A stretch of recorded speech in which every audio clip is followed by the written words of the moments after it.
Hello, welcome to Drums 101. This entire series of video instruction is geared towards not only to help you be able to play the instrument, but also to more specifically play for worship. Okay, so let's just start off by introducing you to the drums.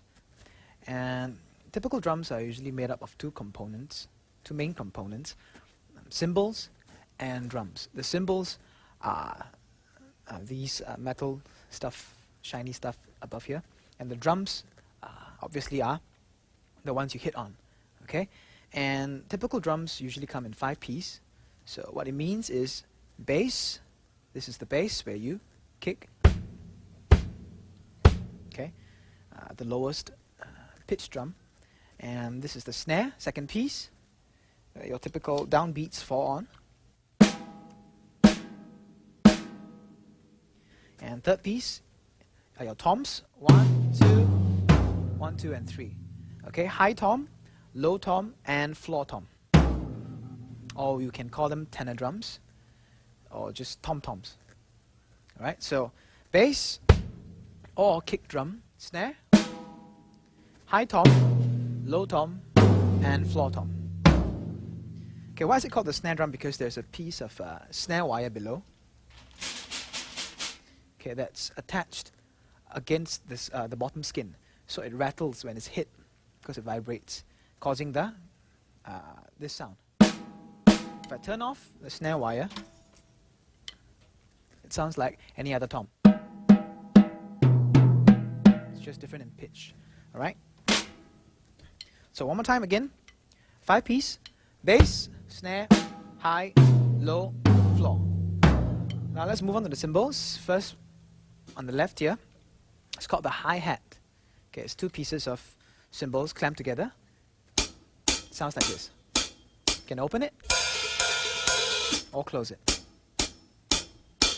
Next, we call the crash cymbal. Usually when you play a beat and you do a fill or do a roll, and you usually hit this to signify a change of phase or a different section of the song.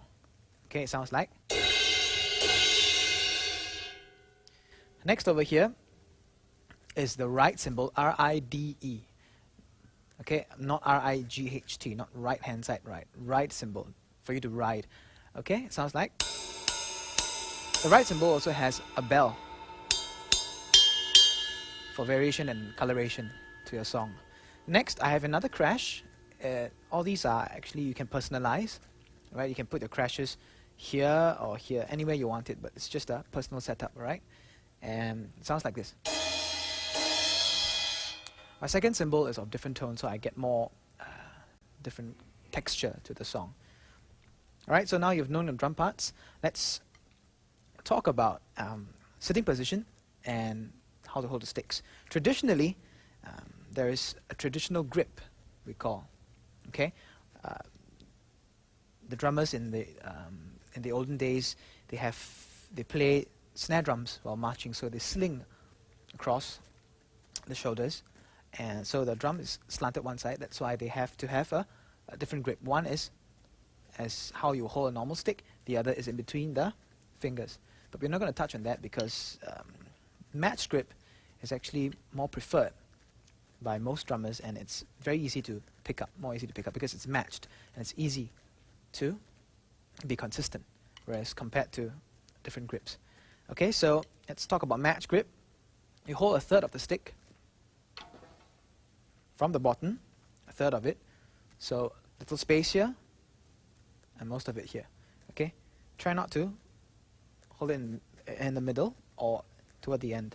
Okay, because here you get a nice amount of rebound when you hit the snare. Okay, it's essential for you to execute certain techniques or rudiments with the rebound. So it's crucial that you start off right. Okay, just thumb over it, fingers over. Okay, these two act, the index and the thumb act as a pivot. The other fingers just support. Okay, don't grip too tight. Don't do this. Don't leave the pinky out especially. Okay, just wrap your whole hand around it. Basically, comfortable. Right. Same thing with the left hand. And when you hit the snare, sitting position, shoulder width apart, normal. So sticks out, right? So you realize that you're out of the drum, right? You tilt in, okay, to the center. So basically, shoulder width, sticks face toward the center instead of clamping up, okay? So try to always hit the center of the drum. Same thing for the toms and all that. Okay, so try sit on your drums if you have one, or you can get one, and then find posture, something that's comfortable. Height you can adjust and all that, and try to know your drums and your cymbals. Alright, we'll see you for the next video for basic exercises.